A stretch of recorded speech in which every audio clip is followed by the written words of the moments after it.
importante ontem à noite, também com o Conselho Deliberativo. Ficou definida a saída do Paulo César Silva do futebol. E o Paraná agora apresenta o seu projeto de recuperação judicial, Mariana Becker. É isso, Linhares. Ontem em assembleia ficou decidido aí o novo plano de recuperação judicial do Paraná. Na primeira reunião, em abril, os credores não ficaram satisfeitos com o plano que sugeria descontos aí de 90% a 92% na dívida, né? A dívida é de 119,4 milhões. Ela foi atualizada em outubro de 2022 e agora o Paraná apresentou novos valores com menos descontos, né? Descontos entre 40% e 50%. No total, o Paraná tem 428 credores e a maior dívida é trabalhista, quase 60 milhões. Para esses credores, o Paraná tinha oferecido aí 90% de desconto, agora baixou para 40% de desconto. E entre os meios de garantia para levantar recursos está a sede da Kennedy. Mas aí tem outro empecilho, né? O Paraná ainda precisa conseguir junto ao poder público que o local possa ser vendido, já que foi doado pela prefeitura. Então, a principal garantia do que o Paraná pode dar aí aos credores ainda precisa passar, né, pelo poder público para que o Paraná consiga vender a sede da Kennedy, porque foi uma doação, né, da prefeitura a um dos clubes. Aí o Linhares vai poder, com certeza lembra, a um dos clubes que se uniram com o Paraná. Que se uniram para fazer o Paraná, né? O Britânia tinha aquele estádio Paula Soares ali na Avenida das Torres, que era um comodato da prefeitura, a prefeitura cedeu o terreno por vários anos para o Britânia utilizar, e aquilo foi incorporado no patrimônio do Ferroviário do Colorado, né? Quando se fez a fusão Palestra, Britânia e Ferroviário, e fundou-se o Colorado.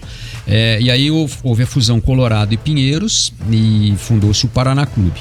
E aí esse patrimônio foi incorporado, né, pelo Paraná Clube.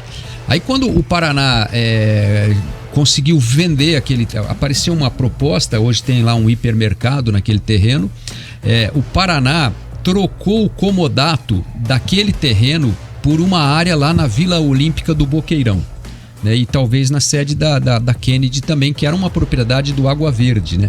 E aí esse comodato faz com que o terreno não seja do Paraná, seja um terreno cedido com usufruto, porém a propriedade é da prefeitura. Então talvez esse seja o entrave aí. A sede da Kennedy já foi várias vezes a leilão e em nenhuma das oportunidades foi arrematada no leilão a sede, né, continua ainda em poder do Paraná. O estádio Dorival Brito, por exemplo, há uma disputa judicial com o governo federal, porque ele pertencia à rede ferroviária federal, né, toda aquela área lá.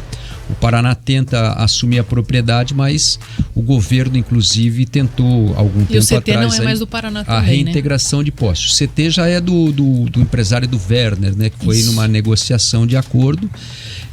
Tem o estádio da Vila Olímpica do Boqueirão, que ainda é do Paraná, né, um patrimônio do Paraná, que poderia de repente ser aí uma garantia, mas eu opção, acho que né? Talvez o valor não chegaria ao que vale a Kennedy, né? Pela localização, né?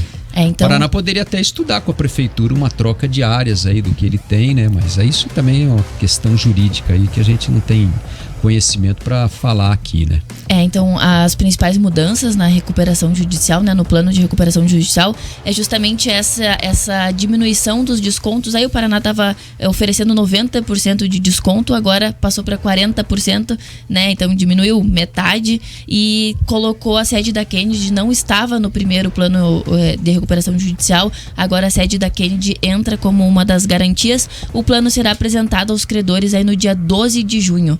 Então, aí o Paraná vai saber se os credores vão aceitar a proposta ou não. Eu acho que vai ser bem difícil, né? Por conta dessa cláusula que a Kennedy ela não pode ser alienada, né?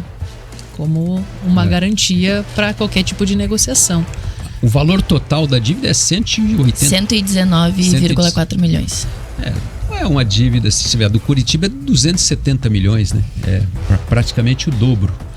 da dívida do Paraná. O problema é da onde angariar recursos, as garantias, né, que o Paraná... E o problema do Paraná hoje assim, é assumir um parcelamento de dívida e sem receita, né? O Paraná hoje praticamente não tem receita vinda de direitos de transmissão, de participação de cotas e tal, né? O Paraná ainda está no limbo, tentando voltar à cena esportiva. É por isso que o acesso é tão importante, né?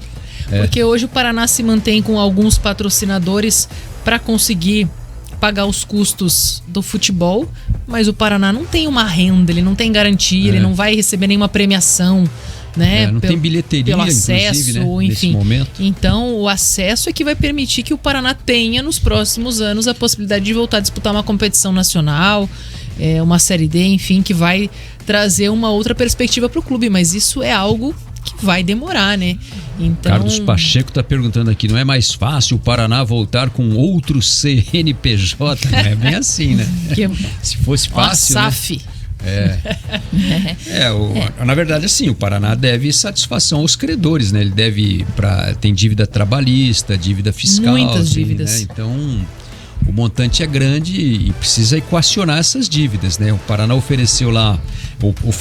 ele pediu, né, um desconto de 90% da dívida para pagar os credores. Os credores falaram, opa, aí tá não, de brincadeira. Né? Porque aí quem decide é o credor, claro. Né? O credor é que, assim, eu acho que se o Paraná tivesse uma condição de fazer uma proposta de liquidar à vista a dívida, ele poderia conseguir uma margem de desconto considerável. O problema é você pedir um desconto grande e querer um parcelamento longo, né? Essa matemática é que acaba não fechando e não Paraná tem essa garantia, né, de que vai conseguir fazer esse pagamento. O Paraná não tem os recursos hoje, né? Aí o credor fala assim, mas de onde você vai tirar dinheiro? O Paraná hoje tem dificuldades, ele não tem investidores, então tudo isso faz com que a situação fique delicada aí, até nessa possível negociação. O plano de recuperação existe, né? O reconhecimento da dívida existe. Agora faltam ferramentas para equacionar essa dívida e o Paraná Clube chegar, né, a uma condição de se equilibrar financeiramente e futebolisticamente, né? Só que tem que fazer as duas coisas ao mesmo tempo. Ao mesmo tempo.